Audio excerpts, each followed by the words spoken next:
Hello and welcome to this presentation on how to write philosophy papers and orientation to writing, produced by me, Douglas Borkman, your instructor this semester.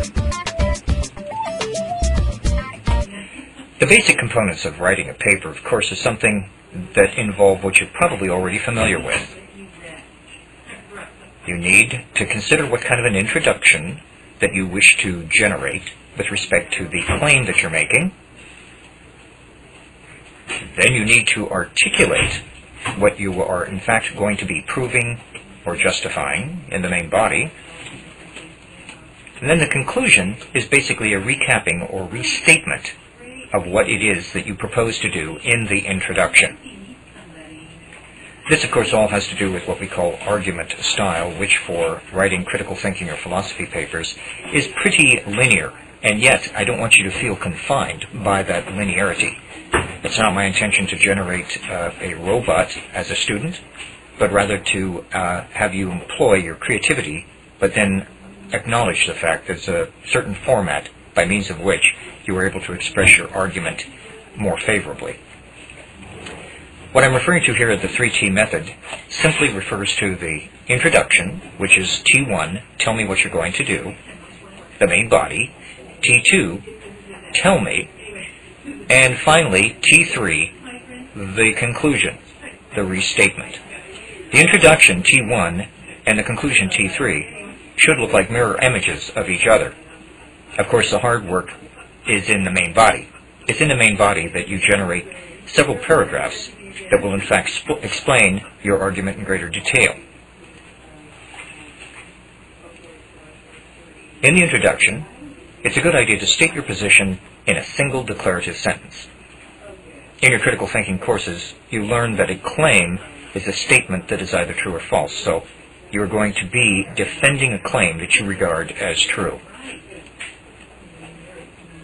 In a 3 to 5 page double-spaced typewritten paper, you probably want no more than 4 reasons that you'll be utilizing in order to justify your main claim. Remember, based upon our definition of what an argument is, an argument has one and only conclusion. So all of the reasons that you utilize in order to support that conclusion will have to be relevant and appropriate, and in fact serve to establish the truth of the claim that you are arguing for.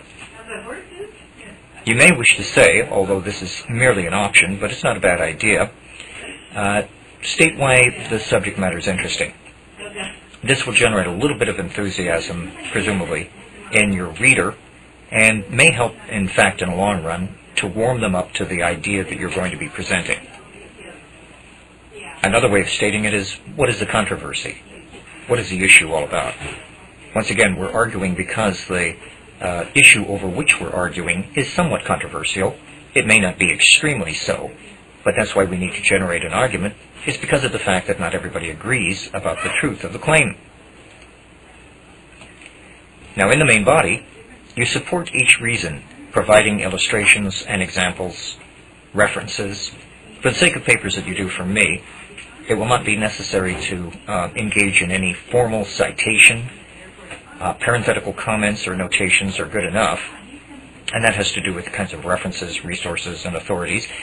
I again ask you to appeal to your book in order to check out in more detail what constitutes credible resources.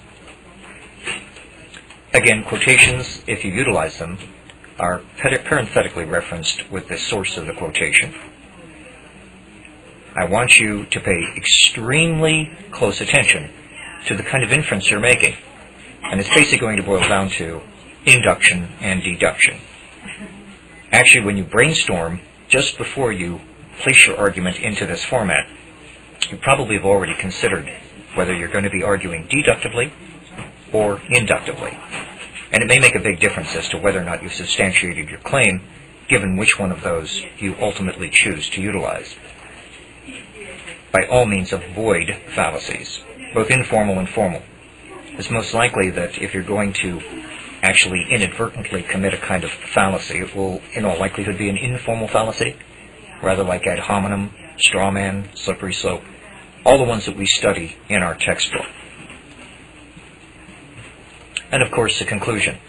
That's the area in which you restate your main thesis And it should look something like a mirror image of the introduction.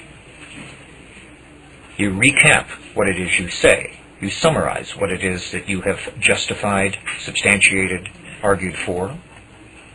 And you may at this point elect to talk about why else this might be an interesting subject and who might be interested. The kinds of paper topics that appeal to philosophy types include, and are not limited to, the following: political issues, environmental issues such as ethics, the treatment of animals, euthanasia, frankenfood, as they say, genetically manipulated food, philosophical, metaphysical issues, logical issues, legal issues, and I'm sure that you'll have no difficulty finding sources to discuss legal issues on the internet and in the newspaper. Paper topics can include things such as school-related matters. Perhaps you have an idea that some things that are in the educational system as you've been exposed to it need some change. Well, you can use this as a forum for arguing for change. It could be work-related. I've actually had students that presented a very good paper from a logical, critical thinking point of view that justified the idea that they should get a raise. In some cases, they've actually presented such papers to their employers with some success. Then by all means, email me or call me. If you completely draw a blank, but I direct you to my website, philosophicalquest.org, which has been published many times in other areas of our course.